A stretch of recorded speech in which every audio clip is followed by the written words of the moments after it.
Excuse me. Welcome everyone to this edition of Smackdown. We're going to be talking about this episode's review.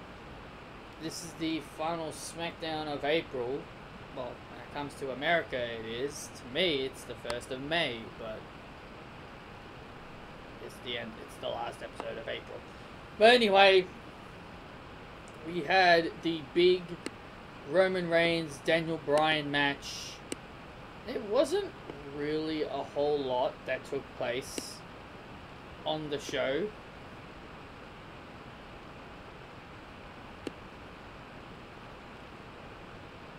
We do know that SmackDown will be going back to old school. It's actually kind of weird that they're doing an old school SmackDown. They normally do that for Raw.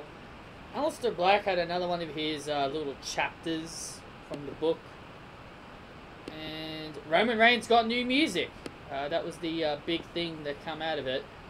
But anyway, we actually kicked off the show with a match that for some reason I predicted was actually going to happen in my last week's review. If you guys watched my last week's review, I said along the lines of, are they gonna do a 6-person mixed gender tag involving Bianca and the Street Profits against Bayley and the Dirty Dogs? And that's exactly what they did here. I am freaking psychic.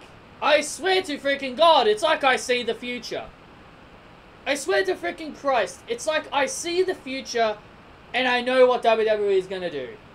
Seriously. It's preposterous. It is absolutely preposterous that I knew that this was actually going to happen. But either way, it was the babyfaces that won. It was the babyfaces that would end up winning. Montez Ford would pin Robert Roode with a springboard frog splash for the victory. The big major problem that I have about this is that I am not a fan of WWE involving Montez Ford in Bianca Belair's storylines. I really do not want this to be a thing, because this happened to Seth Rollins and Becky Lynch, and look what happened to them. Fans absolutely hated that they were involved in the same goddamn storyline. Like, I get it, they're married. I get it, they're married, and I get it, they are a couple. But I say this about, even though I don't really watch a lot of NXT, but I feel the same way about Johnny Gargano and Candice LeRae. Ever since Candice came to WWE, for those who watch NXT weekly and all the takeovers, you know, ever since Candice LeRae came to WWE, she's always been involved in everything involving Johnny Gargano. All of his feuds. She is involved in everything that Johnny Gargano does. So, I get it, they're married, but do they have to be together? That is the other thing that pisses me off so much, is that I hate that they're always together. Like, I get they're a couple, but do they have to? Do they have to be involved in the same storylines? The same angles? Do they always have to be involved together?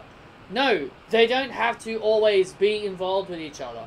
That's the thing that annoys me. Doesn't matter if it's Raw, SmackDown, or NXT.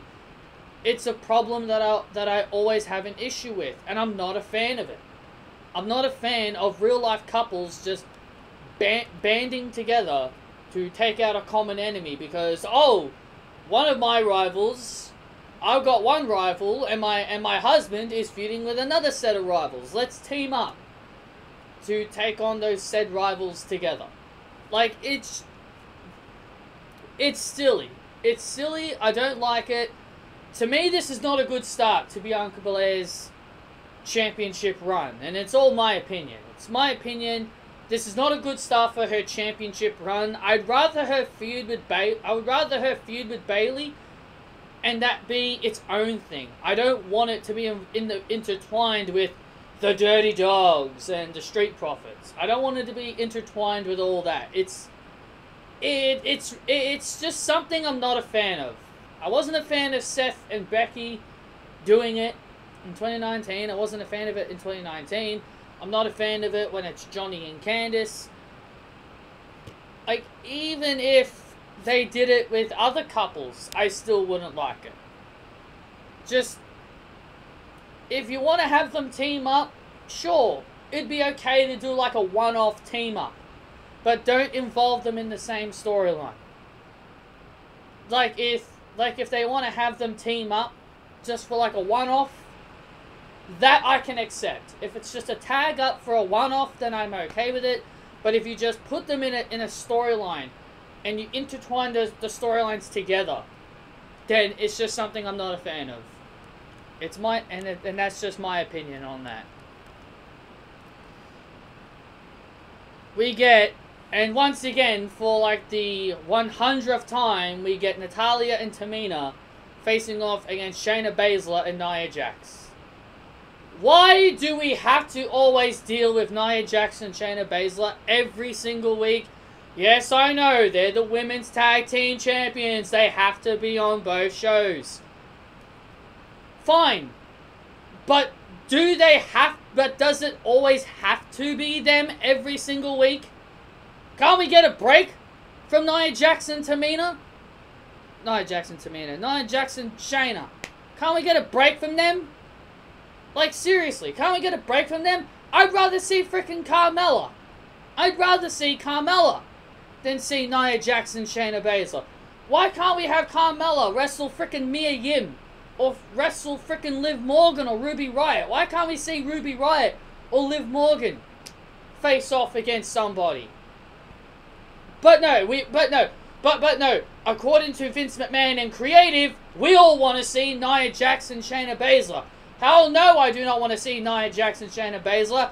Shayna Baszler sucks! And so does Nia Jax. They both suck. They are the biggest bums in all of WWE. Nia and Shayna, the biggest bums of all bums. And Shayna Baszler proves that she is a bum because she loses to Tamina. Tamina pins her after a Superfly splash. And Shayna was all bragging about how Tamina and Natalya only beat us in singles matches. We're a tag team. We're a tag team. Well, yeah, you may be a tag team, but you still lost. Doesn't matter if it's a tag match, a singles match, a one-legged match. It doesn't matter what kind of match you have. You still lose, Mrs. Shayna Baszler. You suck! This is not the same Shayna Baszler that I remember from NXT. Sure as hell it's not. This ain't the Shayna Baszler I remember. Oh, the Shayna Baszler we're all afraid of in NXT. Here she is losing every single week. Yeah, I'm supposed to be intimidated. I'm supposed to think Shayna Baszler is a threat. Congratulations, WWE. You suck, Shayna. You absolutely suck. If there's one person I'm glad WWE is burying, Shayna Baszler is the first person that I would put on the list of superstars I'm okay with WWE burying. Get those damn titles off them, break them up, and get Shayna Baszler off my TV forever. Thank you and good night. And we get Big E and Apollo! In a pretty solid singles match. But in the end, Commander Aziz would cause the disqualification. By the way, I think I forgot to mention this on my last week's review. Pat McAfee called Commander Aziz the biggest man he has ever seen in WWE. Right, he said that last week. And then this week, he goes on to say that Commander Aziz is 6 foot tall. Yeah, Omos is bigger. Omos is actually bigger than Commander Aziz. Omos is 7 foot tall. Or he's 8 foot tall. Whichever he is, he's taller than Commander Aziz. So Commander Aziz is not the biggest man in WWE. Mr. Pat McAfee. Dumbass. You were a bum in the ring, and you're a bum on commentary. I know you want to put over Commander Aziz, but calling him the biggest man you've ever seen is a complete disrespect to Omos. Maybe say the biggest man on Smackdown. If you said the biggest man on Smackdown, then I'd buy it. But Pat McAfee literally worded as the biggest man in all of WWE. Like he's the biggest man to ever grace WWE. Yeah, I think Pat McAfee should head over to Monday Night Raw and meet Omos, who is clearly bigger than Commander Aziz.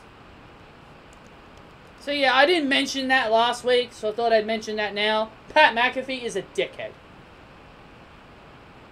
Commander Aziz causes a disqualification, because of course he does. This was the only way that they were going to protect both men. Kevin Owens would come out, and so would Sami Zayn.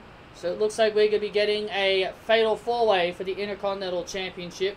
Commander Aziz would give Sami Zayn a good old Nigerian nail.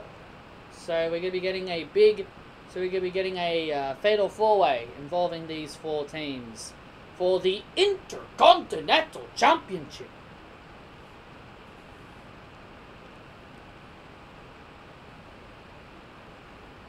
So yeah, as I said, Aleister Black did another one of his little chapters of his book. Reality was chapter 2. I'm interested to see where this is going. I don't really have a whole lot to say, but I'm very interested to see where they're going with it. And then our main event. And crazy enough, this was a long match. This match literally started by the time of my watch when I was watching this. This match, I think, started around about 11:30 my time, 11:30 a.m. my time. This was going to be a long match. A long match, but it had a lot of commercials. And I guess you should really expect that, because this is not a pay-per-view. So I'm not really all buggered about the commercials. It's like, well, you know, it's not a pay-per-view. If it was a pay-per-view, there would be no commercials. So I'm not going to complain about the commercials. This match was really long. Bryan and Roman put on a hellacious match. But in the end, I think we all knew the result from the very beginning here. Daniel Bryan loses. Roman Reigns wins. Roman Reigns debuts his new music. And I like it. I like his new theme song. There's no more Shield. No more Shield. Well, many will say, oh, well, we haven't had the Shield since Dean Ambrose left. But I think you know what I mean. Roman technically still had the final breathing thing of the Shield. And that was the music. So technically, the Shield wasn't dead until Roman got rid of the vest, and until he got rid of the music. So now that Roman has completely gotten rid of the vest, you know, he got rid of it ages ago, and he's gotten rid of the music, the Shield is now officially dead. The Shield is now officially dead, with Seth being his own guy, Dean being his own guy in AEW, and Roman Reigns now being his own guy with his heel character. So, no more Shield. No more Shield. Will we ever get a reunion? Depends if Jon Moxley ever comes back to WWE. But, for the time being, Shield's dead.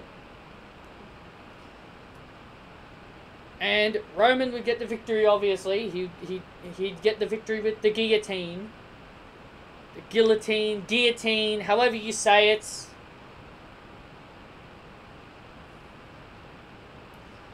But after the match, Roman would grab 2 chairs and he was about to do the concerto. Cesaro would come out to make the save. But it wasn't to be. Jey Uso. The main event, Jey Uso.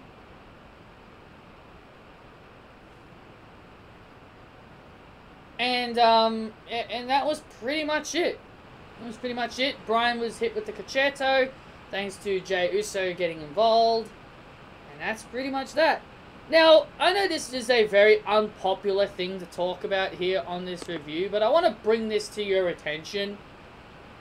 And I know it won't happen, because WWE won't do that, and I'm pretty sure no one would care.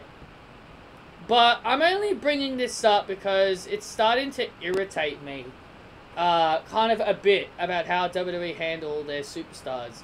Because you see, on the Monday Night Raw side of things, for the superstars they don't use, they put them on a show called WWE Main Event. Like Akira Tozawa, Drew Gulak, Humberto Carrillo, I guess Ricochet, and the Lucha House Party, and all the people they don't use. All the people they don't use on Raw, and they dump them on WWE Main Event. And even like Nikki Cross, who's like the only woman who hasn't done anything on WWE.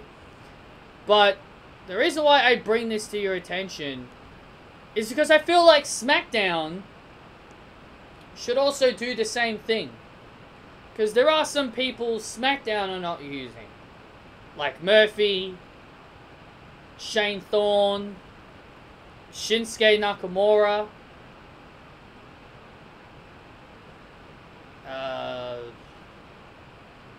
Ruby, Liv, Mia, Bianca, Corbin. They haven't been using him lately. And I guess Chad and Otis, because they weren't on this week. My point is, I feel like SmackDown should have a show kind of similar to Main Event. Maybe bring back WWE Superstars, I guess, or create a new one. And they should put all the superstars that they're not using on SmackDown on that show. Now, I know no one will watch it. Some of you may say, oh, why would you suggest that? No one would watch that. True, nobody would, but it would at least actually give them something to do. At least they would actually be able to wrestle. I mean, wouldn't it annoy you to show up to work every week and you have to sit on your ass for 2 hours, all because you're not doing anything? Like, I'm pretty sure that would annoy people like Murphy and Nakamura. Hell, even friggin' Shane Thorne and Mia Yim, who you just sent to SmackDown, and you're not giving them anything to do. I know it's an unpopular thing to talk about, but I feel like WWE should kind of do a show, kind of like Main Event, but for SmackDown superstars. I just think it'd be better that way. Because at least that way they would be able to do something. And secondly, the fact that 205 Live takes place after SmackDown, and the whole arena is basically similar to NXT, you can just take 205 Live, dump it to where NXT is. Have it take place after NXT, and then you can create the new show for SmackDown, or bring back WWE Superstars, and then just put that show either before or after SmackDown. To me, it works. You know, because at least that way, superstars like Murphy and Nakamura and Shane Thorne and Mia Yim and Carmella and Liv and Ruby would actually be able to do something. I know it's stupid to talk about something like that, but I just feel like, you know, I kind of feel bad for all the superstars just sitting on their asses, just doing nothing. And it's the same repetitive thing over and over and over again. Like, why can't Murphy have a match with somebody on SmackDown? Why can't Murphy and Shinsuke Nakamura face each other on SmackDown? That would be a hell of a match. Give some of your other superstars a break. Give Apollo Crews a week off, or give Kevin and Sammy a week off. Give some of your stars the week off and put some other people on the show. People want to see other people, not the same people every single week. Sasha Banks has been off TV for a while. I don't know what's happened to her. I just kind of feel I just feel like something needs to be done. I just feel like some of the other superstars that are not doing anything need to do something. Give them something to do. Either create a new show specifically for them, or give them something to do on SmackDown. Give some of your other superstars a rest who you constantly use every week. Give them a break and let someone else be on the show. I'd love to see Murphy versus Shinsuke Nakamura. I think that would be a hell of a good match. But watch Murphy be like Aleister Black's first victim, and they only bring back Murphy for that. Even though Aleister versus Murphy sounds good and all, but we've already seen that. We've already seen it before. But anyway, that's the end of my little tangent that I decided to go on, or a rant, whatever, to make it easier for people to not know what the hell that means. Yeah, there's my little rant. I know it's pointless and it's something that people probably wouldn't really go, yeah, I agree with that on. But either way, I hope you guys enjoyed this review. Hit that thumbs up if you did. Comment your thoughts and opinions down below. And I will see you all next time.